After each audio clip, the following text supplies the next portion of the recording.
ton bise. Réveille ton bise.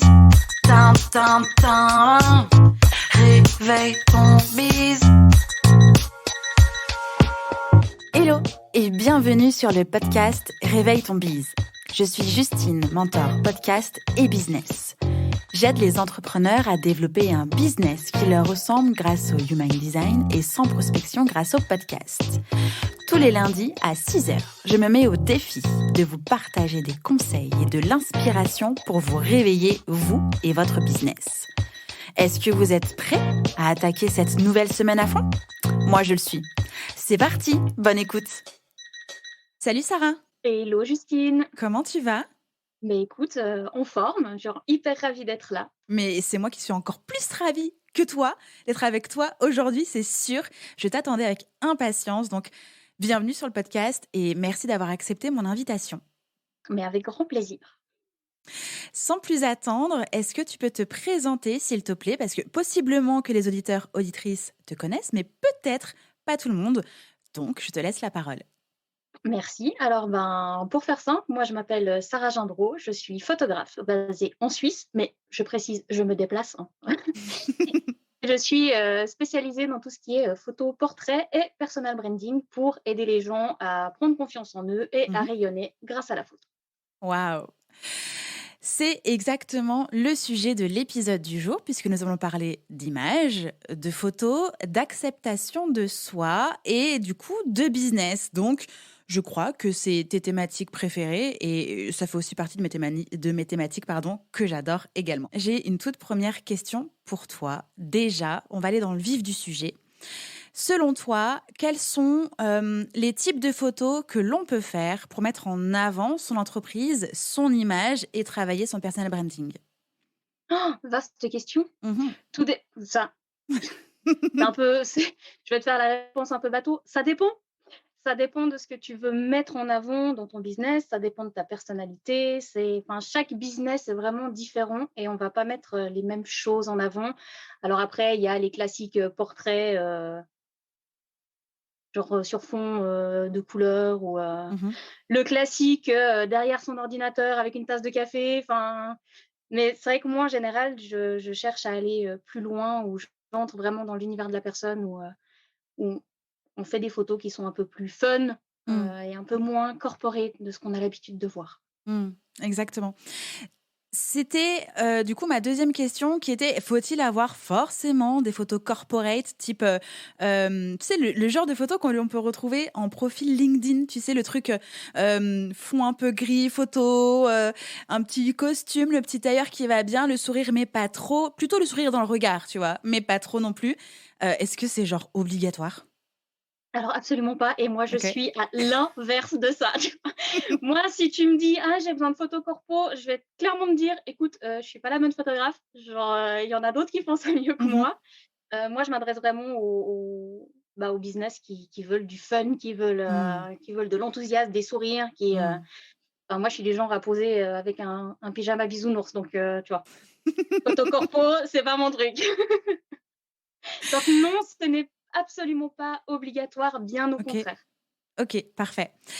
Dans le cas où on souhaite des photos corpo, en fait, est-ce que c'est réellement... Enfin, c'est pas que ce soit bon ou mauvais, mais est-ce que ça apporte réellement de la valeur ? Alors, je tu vas l'entendre souvent, mais ça dépend effectivement du Hmm. business et de comment tu as envie d'être perçu. Certains métiers, oui, c'est important d'avoir une image, très pro, très corporate, parce que, ça correspond aux valeurs de l'entreprise et à l'image Mhm. qu'on veut dégager. Après, si on prend le cas de comme moi, d'une photographe ou d'une graphiste ou toi qui as un podcast, le côté corporate et trop Hmm. sérieux, c'est pas vraiment notre credo. Donc c'est comme tu dis, ça il y a pas de bon ou de mauvais, mais Mhm. tout dépend effectivement de l'image, en fait, qu'on a envie de transmettre. Ok. On va passer à l'étape shooting. Alors, il y a plusieurs façons de faire un shooting. On peut faire un shooting solo. Et on peut aussi faire appel à une personne comme toi pour avoir un shooting extra qualité et surtout être guidé. Pour les personnes qui n'ont jamais fait de photos encore et qui ont besoin de s'essayer un peu toutes seules, justement, quels sont tes 3 meilleurs conseils à pouvoir nous partager aujourd'hui pour voilà, faire son premier shooting, ses premières photos typiquement je lance mon business, j'ai besoin de premières photos pour mon site internet, pour mes réseaux sociaux. Comment est-ce que je peux gérer ça? Alors, premier conseil, investissez dans un trépied parce que, alors après vous pouvez essayer, voilà, avec la pile de bouquins, le téléphone posé, ça voilà, genre, budget zéro, c'est aussi Mmh. faisable. Un trépied permet quand même plus de liberté et ça évite que, ton téléphone fasse, un plongeon, et s'écrase sur le sol. Mmh. Donc déjà un trépied pour avoir l'image qui est vraiment, bien fixe. Faire super attention à la lumière. Mmh. Donc éviter les éclairages qui sont artificiels, donc les lumières, genre, lumière du salon, lampe de bureau et cetera. Se mettre plutôt proche d'une fenêtre. La lumière OK. naturelle reste la même. On évite d'avoir le soleil en pleine figure, par contre, parce que ça crée des ombres et ça, c'est pas Mmh. si on maîtrise pas, on évite. OK. Ça peut très bien donner, mais en général, on évite. Donc, plutôt effectivement lumière naturelle, si vous avez un rideau blanc pour, diffuser la lumière Mmh. et avoir un beau rendu sur la peau, c'est l'idéal. Et d'être patient. De pas avoir peur de louper. De toute façon, tu es toute Mmh. seule face à ton téléphone, donc personne ne verra les ratés et cetera. Et ne pas hésiter à tester les différents angles par rapport au visage. Un conseil que je peux donner, c'est déjà de tester en mode selfie. Tu prends ton Mmh. téléphone et tu fais une photo où tu es bien de face, une photo où tu regardes à droite, une photo où tu regardes à gauche, une photo où tu regardes un peu en l'air, mais à gauche, en l'air, à droite, Mmh. et tu testes les différents angles pour voir ce qui te convient le mieux, en fait, par rapport à OK. ton visage. Donc ça, c'est un autre conseil que je peux donner. OK. Et Et puis dans ne le pas cas avoir peur de excuse-moi, vas-y. et puis pas avoir peur de poser devant son miroir, Oui. et puis de voir les poses qui correspondent, qui nous conviennent, après ça Mmh. change en fonction d'une personne à l'autre. Puis chercher aussi les inspirations surtout, bah, voilà, sur Mmh. Pinterest ou voir les autres entrepreneurs qui nous inspirent, ce qu'elles ou ils font et essayer de reproduire ça, chez soi. C'est voilà, Mmh. les premiers conseils que je peux donner. Trop bien, canon. Et dans le cas où on souhaite se faire accompagner, par, une photographe, une personne comme toi dont c'est l'expertise, hem, comment est-ce que, on peut se préparer, enfin en tout cas plutôt comment est-ce qu'on prépare son shooting? Je veux d'abord qu'on parle du shooting avant de parler de soi. Donc comment est-ce qu'on prépare son shooting quand on, a un ou une photographe avec nous? Alors déjà, avant de choisir le photographe, vérifiez déjà que son style correspond à ce que vous voulez. Mmh. Parce qu'effectivement, si tu as envie de photos trop corporate et que tu vas, vers un photographe qui a un style beaucoup plus fun, ultra coloré, ça va pas coller. Donc vraiment faire attention à l'univers du photographe déjà pour, OK. être sûr que ça corresponde à ce que tu recherches et à l'image que tu as envie de transmettre. Et ensuite, moi, ce que je fais avec mes clients, c'est que je leur envoie tout un questionnaire préparatoire. Mmh. Déjà pour savoir, en fait, quelles sont leurs valeurs, ce qu'ils font dans la vie, quelles sont leurs passions, ce qu'ils ont envie de transmettre, comment ils ont envie d'être perçus par leur clientèle et cetera. Et ça, c'est déjà la grosse trame, qui va ensuite définir, le lieu, les tenues et cetera. Mmh. OK. Donc il y a un gros exercice vraiment, préparatoire, en visio et cetera, avant de passer à l'étape shooting. Mmh. Donc en fait, ça veut dire que la première étape, c'est déjà partir de soi, donc se préparer dans le sens où, faut aller chercher ce qui nous inspire, faut aller chercher les endroits où est-ce qu'on aimerait être photographié, en tout cas l'ambiance globale, pourquoi pas créer un mood board? Donc le mood board, c'est trouver des inspirations, des couleurs, créer une sorte de tableau. Ensuite, on te contacte, on se décrit, on répond à tes questions et on t'envoie tout ça et ensuite on a un entretien avec toi. Alors, si le travail de mood board, de recherche de lieu est déjà fait avant, Mmh. c'est nickel. Mais en général, ça, on le fait, la Ensemble. recherche de lieu, on l'a fait ensemble, ouais. En fait, moi, OK. mes shootings, c'est vraiment une coopération où c'est vraiment on co-crée, en fait, Mmh. ton shooting de rêve. OK, Donc je ça marche. t'accompagne dans la création du mood board, je t'accompagne dans le choix des tenues, dans le choix du lieu, enfin, voilà, c'est vraiment moi, je prends mes clients par la main et je les accompagne du début jusqu'à la fin. Mmh. En quoi c'est important d'avoir des photos qui, alors, j'ai pas envie d'utiliser le mot authentique parce que ça veut tout dire et rien dire, surtout que c'est très utilisé, mais en tout cas des photos, qui nous correspondent parfaitement à notre personnalité et à ce qu'on a envie, hem, eh bien, de montrer, de transmettre aux gens. En quoi c'est important et utile, en fait, pour son business. En fait, je pense que c'est surtout que depuis le Covid, je pense qu'avant, à l'époque, les gens, regardaient, plus le portfolio et le travail Mmh. et je pense que depuis qu'il y a eu le Covid, on a commencé à avoir vraiment un gros besoin de se reconnecter à l'humain et du coup, d'avoir des photos, bah, qui nous ressemblent finalement, ça permet de pouvoir mieux connecter, de se dire: «OK, Mmh. j'aime bien ce que cette personne dégage, je sens que ça peut bien matcher». Et puis ça permet aussi d'inspirer confiance. Si tu vois, tu as des belles photos, tu dis: «Ah bah tiens, elle a pris la peine de faire des belles photos, donc Mmh. tu vois, elle prend pas son business à la légère», donc ça inspire aussi plus confiance, je pense, Mmh. vis-à-vis du client. Il y a clairement la page la plus visitée d'un site, c'est la page à propos, parce qu'on a envie de Oui. savoir avec qui Mmh on mh. va travailler. Et je sais que moi, s'il y a pas de photos, alors il y a des business qui fonctionnent très bien sans jamais se montrer, sans photos, donc je dis pas qu'il faut absolument avoir des photos, mais c'est vrai que quand je vais sur un site internet, quand je dois travailler avec quelqu'un, j'aime bien voir les photos Mmh. et aller voir la page à propos et voir comment la personne est vraiment, Mmh. pour voir si au niveau des énergies, et au niveau du feeling, tu vois, Oui. si ça Mmh. peut passer ou pas, tu vois? Donc je Justement, est-ce qu'il y a des sortes de «règles» entre guillemets? Alors je sais que tu vas me dire: «Mais ça dépend», mais je vais quand même creuser. Typiquement, tu vois, si tu reprends les photos qu'il y a sur mon site internet, elles sont travaillées, elles sont noir et blanc, il y a du grain. J'ai essayé en tout cas de montrer une image, avec du caractère parce que c'est la j'ai du caractère. Je ne suis pas caractérielle, c'est différent. J'ai un tempérament. Bref, je digresse.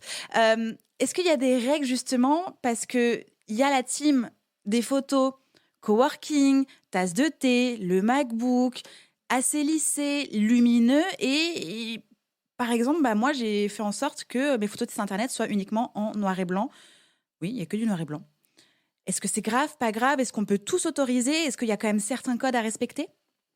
Alors moi, je pars du principe que, il y a pas de règle du moment que ça te correspond. Mmh. Toi, oui, tout est en noir blanc, mais au moins tu as une uniformité. C'est un parti pris, Mmh. et c'est parfait. Donc je pense que le but, c'est pas de vouloir faire comme les autres. Voilà. Je pense qu'on a et moi la première, hein, quand j'ai commencé, on regarde ce que font les autres et on Mmh. essaye de reproduire jusqu'à ce que je me rende compte que, bah, en fait, j'ai une personnalité, totalement atypique. Effectivement, je suis, l'entrepreneuse, qui porte des, perruques roses et qui vient de s'acheter un pyjama bisounours, qui a des figurines, ultra kawaii sur son bureau et du coup, moi, un truc trop lisse, trop Mmh. corporate, me correspond absolument pas. Donc Mmh. pour moi, oui, il y a une règle, c'est de rester soi-même. Mmh. Règle parfaite. Voilà. Passons maintenant, alors moins sur la technique, mais plutôt sur la préparation, j'ai envie de dire mentale, mindset, psychologique. Comment est-ce que l'on peut se préparer, nous en tant que personnes qui allons en fait aller faire un shooting photo? Comment est-ce qu'on peut se préparer pour être dans les meilleures conditions, d'un point de vue, comme je disais, état d'esprit, mindset, image de soi, tout ça? Parce que c'est pas tout le temps simple. Non, c'est pas évident effectivement, hein. Moi-même, hein, j'ai fait un gros travail et c'est pour ça que j'ai fait beaucoup d'autoportraits parce que j'avais aussi de la peine avec mon image et Mmh. c'est ce qui m'a fait me dire que, ben, si moi j'étais dans ce cas-là et ben, on devait être sûrement, nombreuses, Mmh. et nombreux parce que ça ne touche pas que les femmes, hein, les Oui. insécurités, par rapport au physique, hein, c'est Mmh mh. vraiment global. Moi, les conseils que je donne en général à mes clients, déjà, c'est de bien dormir. Mmh. Parce que ça demande de l'énergie de faire un shooting, donc déjà de faire une bonne nuit, c'est pas toujours évident parce qu'en général on est stressé, donc se boire une petite tisane pour aider à dormir, prendre un complément, aux plantes si besoin, ça c'est ma technique. Hem, de tout bien préparer aussi, à l'avance ses tenues, Mmh. parce que moi j'ai eu une fois une cliente on avait validé les tenues et en fait elle les a pas mises de côté et elle a porté la tenue, je crois 2 jours avant et c'était dans le panier à linge sale et puis Oh elle est non. arrivée genre: «Ah ma mince en fait, j'étais là: «Tu sérieuse? Tu pas préparé tes fringues avant quoi?» Donc de tout bien préparer. Après, ce qui peut fonctionner, c'est tout ce qui est aussi, affirmation positive, Mmh. de se mettre une musique, tu vois, des musiques qui nous boostent, qui nous font du bien, hem et puis Un autre conseil que je donne aussi, c'est de faire attention à ce qu'on mange, de pas manger trop lourd pour Mmh. pas que, quand tu arrives le lendemain, tu sois, Mmh. tu vois? En Faut digestion. arriver voilà, ouais, faut arriver à la séance, faut être bien reposé, faut avoir, l'esprit léger, même Oui. si, on est d'accord que, ça reste stressant. Après, si tu choisis bien ton photographe, il y a pas de raison que ça se passe mal parce que ton Mmh. photographe saura te guider et moi, je sais que mes clientes, en général, je les mets très vite à l'aise donc le stress s'envole assez Mmh. rapidement en général. OK. Justement, tu as parlé de vêtements. Comment est-ce qu'on choisit ces vêtements dans lesquels on va être à l'aise? Des vêtements fun du coup, si on est fun, enfin, comment est-ce qu'on va choisir ces vêtements qui, vont nous permettre en fait d'être, un peu plus léger, légère le jour du shooting? Alors comme tu l'as dit dans ta question, faut choisir des habits dans lesquels on se sent bien, Mmh. dans dans lesquels on se sent à l'aise. Faut éviter peut-être d'acheter cette robe, où on s'est dit, «Ah non, mais je suis un peu à l'étroit dedans, mais c'est pas grave, avec quelques séances de sport, ça ira» et puis on la Mmh. met pour le shooting et puis on se dit: «Bah allez, si je retiens ma J'arrive plus à respiration, respirer. c'est bon, ça va aller». Ça, on évite. Le but, c'est de pouvoir être à l'aise dans ces habits. Mmh mh. Après, si tu as un personal branding ultra fort, de réutiliser aussi les couleurs que tu peux avoir dans ton identité visuelle, histoire d'avoir un raccord. Après ça, c'est pas une règle, enfin, c'est pas obligatoire. Moi, je sais que j'ai un univers, ultra frais, ultra pétillant, ultra coloré et la plupart du temps, je suis habillée en noir. Voilà. Mmh. Donc l'un n'empêche pas l'autre. Mais voilà, si c'est des couleurs que tu as l'habitude de porter, voilà. Faut vraiment que ça te ressemble. Moi, Mmh. c'est vraiment ce que je dis à mes clients, c'est pas le but que quand tu vois les photos, tu dis: «OK, c'est joli, mais qui est cette personne?» Le but, c'est vraiment quand tu vois les photos, tu dises: «Ouais, bah, oui, bah, c'est moi». Mmh. Voilà, c'est moi tel que je suis et comme ça, quand les clients, ils te voient, bah, tu vois, tu as pas un gros décalage non plus Mmh. entre, le moment où ils te voient sur ton site et le moment où ils te voient en visio, où ils se Mmh. disent: attends, qui est cette Je comprends. personne-là? Est-ce que c'est la bonne? Est-ce que» donc voilà, faut vraiment que ça vous ressemble et puis que vous soyez vraiment à l'aise. C'est Mmh. vraiment il y a rien de pire que, OK, tu prends des habits qui sont jolis, mais dans lesquels tu es un peu à l'étroit, tu es un peu serré, bah, ça va se ressentir sur les photos. J'ai remarqué quand même, alors là pour le coup je parle pour moi, donc c'est vraiment moi mon propre ressenti au niveau de l'image et des photos. Dernièrement, j'avais refait un petit mood board pour mettre à jour mes photos de site internet, etc. J'avais trouvé un super endroit. Ma meilleure amie étant photographe, je lui ai dit bah écoute, il y a 10 ans tu prenais déjà en photo. Bon, il s'est passé plein de choses en 10 ans, j'aimerais bien refaire des photos. J'ai fait quelques photos avec mon copain et je me suis rendu compte qu'en fait j'étais vraiment pas à l'aise avec ce que j'avais envie de montrer. C'est-à-dire, alors, je veux pas dire que je suis différente entre le perso et le pro, simplement que, encore une fois, c'est difficile d'appuyer certains traits de sa personnalité. Tu vois, il y a un peu cette image de je veux montrer ma différenciation, mais en même temps, si je suis trop différente, peut-être que ça va pas faire kiffer tout le monde. Comment on se débarrasse de ce truc? Alors j'avoue que moi j'y ai beaucoup travaillé parce qu'alors, honnêtement, quand j'ai commencé, alors déjà j'étais dans la photo produit, donc c'est un milieu quand même qui est un peu plus sérieux et je me cachais derrière mes photos, tu vois? Mmh. Genre, le photographe en général, on n'est pas photographe pour rien, c'est qu'on est plus à l'aise derrière l'appareil photo que devant. Mmh mh. Donc j'ai fait un gros, gros travail, sur moi à ce niveau-là, et surtout oui, effectivement, j'ai une personnalité ultra atypique et très enfantin. Enfin, sans je dis pas méchamment, tu vois? Mais, c'est vrai que j'ai un côté, éternel enfant où, Mmh. j'adore regarder les dessins animés, les couleurs pastel et compagnie et j'avais peur qu'on me prenne pas au sérieux si Mmh. je montrais trop cet aspect-là. De me dire: «Ouais, mais attends, c'est qui cette gamine là?» Enfin, je veux quelqu'un qui fasse plus professionnel Mmh. et ça m'a demandé beaucoup de me dire: «OK, là, maintenant, c'est le moment, il faut que je m'assume. En même temps, c'est mon univers, donc Mmh. je peux pas le cacher. Quand je suis avec mes clientes, voilà, je peux pas cacher que je suis tout le temps en train de sourire, et de faire des blagues à 2 balles, enfin voilà, je me dis: «Au final, c'est moi». Mais ça m'a demandé beaucoup de travail, mindset. C'est pas Mmh. évident quand effectivement, quand on est vraiment différent. Moi, je sais que je suis un peu un ovni dans le milieu de la photo. Quand on regarde mon site internet, les photos que je fais et mon univers, on n'a pas l'habitude de voir ça dans le milieu de la Mmh. photo. Donc ça m'a demandé beaucoup. Mais par contre, du moment que j'ai accepté de vraiment me dire: «OK, de toute façon, c'est un fait, je suis différente, je Mmh. suis atypique, je décide d'y aller à fond», il y a vraiment un truc qui s'est débloqué. Maintenant, pour ma créa de contenu, ça va tout seul parce que Mmh.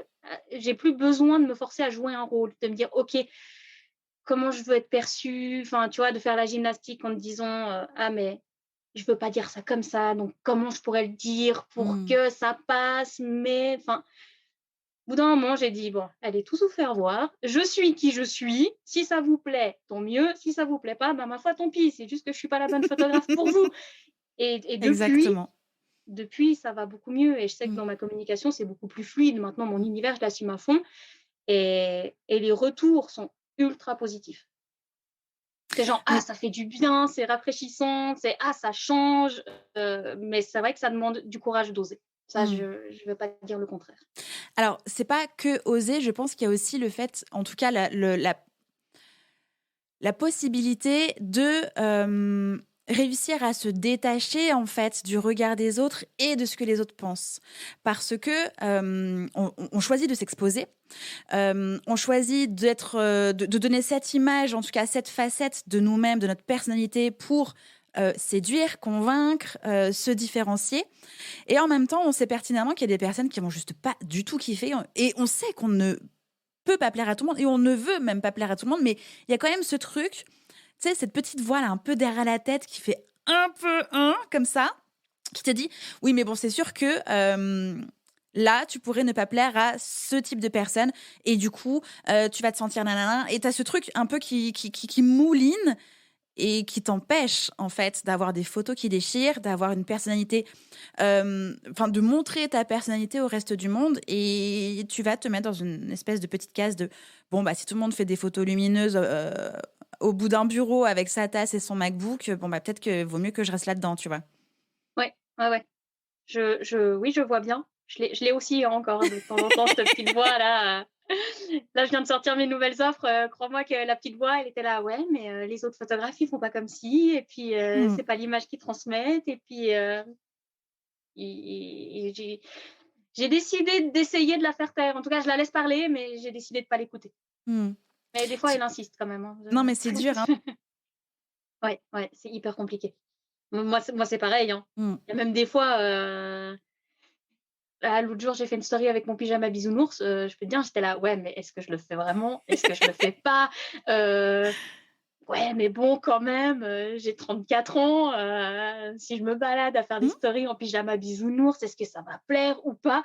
Et au final, j'ai enregistré toute une série de reels où, j'ai pris ma chemise de pyjama, et je l'ai mise avec un jeans taille haute et tout et je me suis dit: «Oh, «Bon, de toute façon, c'est moi, Bah, oui, autant y aller à fond». c'est Mais ça. c'est vrai que c'est vraiment pas évident parce qu'en fait, je pense que c'est aussi enfin, moi, je sais que ça vient aussi du salariat où, bah, voilà, on doit transmettre une image quand même Mmh mh. professionnelle, faut pas faire trop de vagues, surtout quand on est une femme, tu vois? C'est un peu, genre, tu vois? Mmh mh. Tu vas Reste pas bien à ta aller, place. voilà, c'est Mmh. ça, reste Mmh. à ta place, fais pas trop de vagues. Mmh mh. Après, je peux prendre l'exemple de Geneviève Gauvin. Tu vois, Mmh mh. elle a fait un shooting où elle a décidé d'assumer à fond et je Ouais. trouve le résultat, genre, ultra canon parce qu'au final, quand tu la regardes en story, bah, c'est juste elle, quoi. Mmh mh.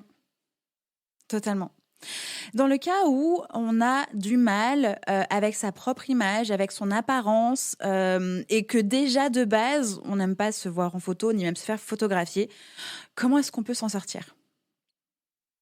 Alors déjà de choisir un photographe qui est ultra bienveillant et qui Mmh. saura en fait te guider, et qui a un portfolio dans lequel tu peux te reconnaître.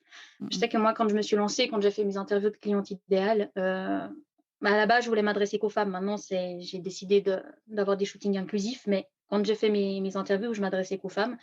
Hem et en fait, ce qui ressortait énormément, c'est qu'il y en a beaucoup, elles se retrouvaient pas dans les portfolios parce que c'était que des nanas genre ultra minces, ultra bien Mmh. fringuées, ultra bien coiffées, ultra maquillées et genre elles avaient peur qu'on leur rie au nez si tout d'un coup, elles décidaient de faire un shooting, que le photographe lui dise: «Mais attends, tu t'es pris pour qui pauvre fille? Genre tu t'es vue?»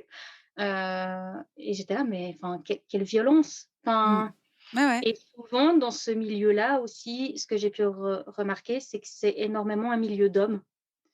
Les femmes se dirigent plus vers les photos de mariage, photos de Oui. famille, et Naissance et cetera. cetera, ouais. Tout ce qui est portrait, c'est plus un milieu d'hommes. Donc c'est vrai que quand on a des insécurités, bah, surtout en tant que femme, Mmh mh. bah, c'est pas évident. Tu te dis déjà d'être avec un homme, tu te dis: «Est-ce qu'il va vraiment comprendre mes complexes? Qu'est-ce qu'il va réellement savoir me faire poser? Enfin, jusqu'où il va me demander d'aller?» Enfin, Mmh. donc c'est aussi pour ça que j'ai décidé de me lancer et de faire des shootings justement où c'est une safe place et genre, même si tu as tes insécurités, elles sont là, mais elles sont écoutées, elles sont comprises Mmh. et on fait des photos en fonction. Après, il y a aussi tout ce qui est, je me suis beaucoup, formée à tout ce qui est, pour le posing, pour justement Mmh. apprendre aux gens à poser pour se mettre en valeur. Parce qu'il y a une différence de quand tu, sors de la douche, puis que tu te regardes dans ton miroir et puis, tu as un éclairage, pourri et Mmh. puis que genre tu es droit comme un i et puis que tu te regardes, puis tu fais: «Oh mon Dieu, Mmh quelle mh. horreur» et quand tu as la tenue, quand tu as le lieu et que tu as la bonne pose, en fait.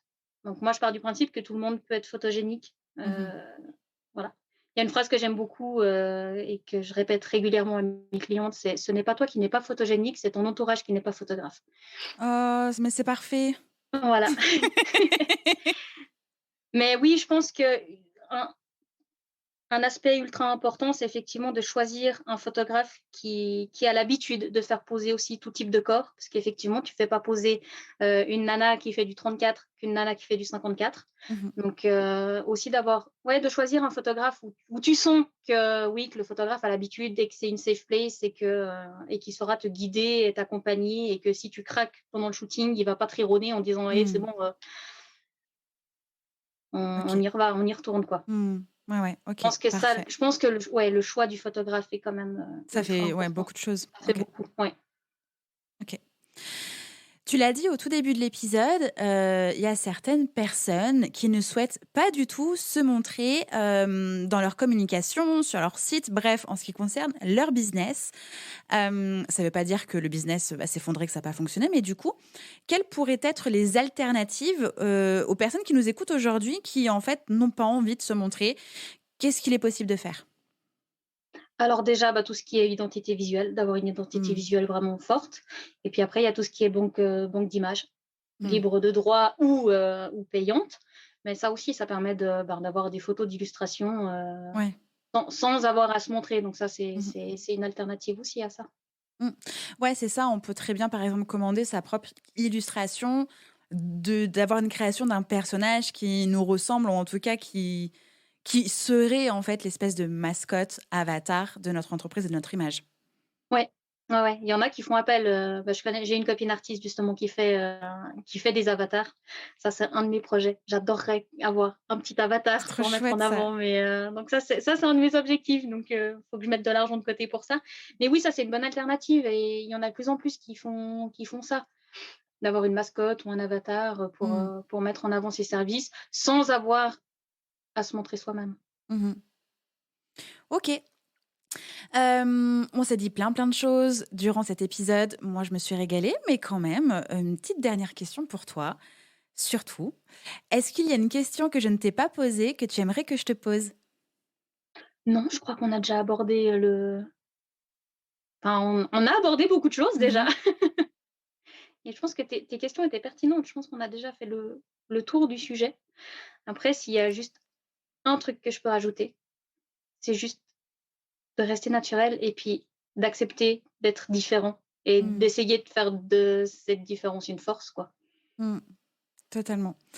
Et moi, ce que je pourrais dire aussi aux personnes qui nous écoutent aujourd'hui, c'est que, si vous prévoyez d'organiser un vrai «shooting» entre guillemets avec photographe, lieu, ambiance, look, hem, allez-y petit à petit. Ne faites pas le gros shooting du siècle avec toute la pression que peut, avoir sur vos épaules de: «Il faut absolument que ce shooting soit parfait parce que c'est un budget, parce que c'est mon business».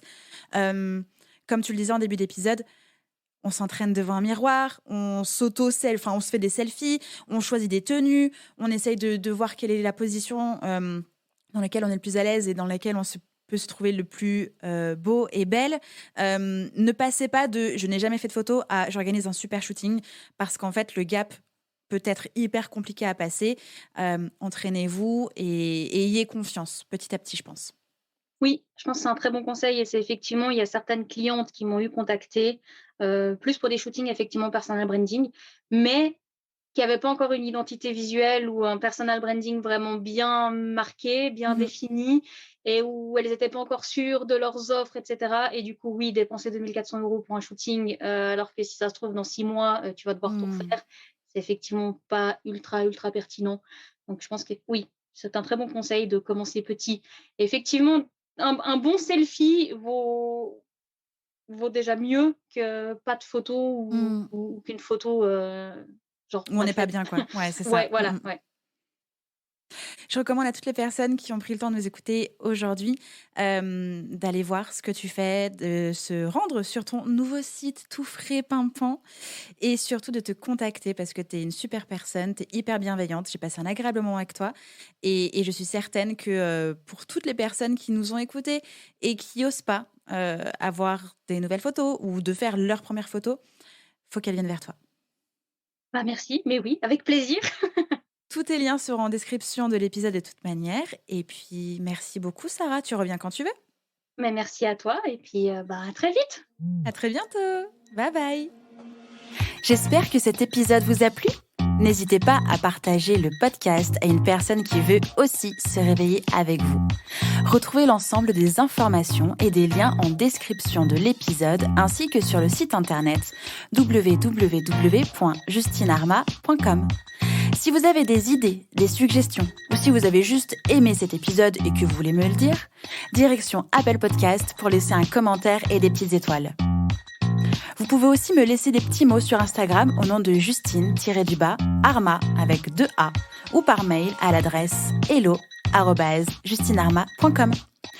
N'oubliez pas de vous abonner à Réveille ton bise sur votre plateforme d'écoute préférée pour ne pas louper votre réveil.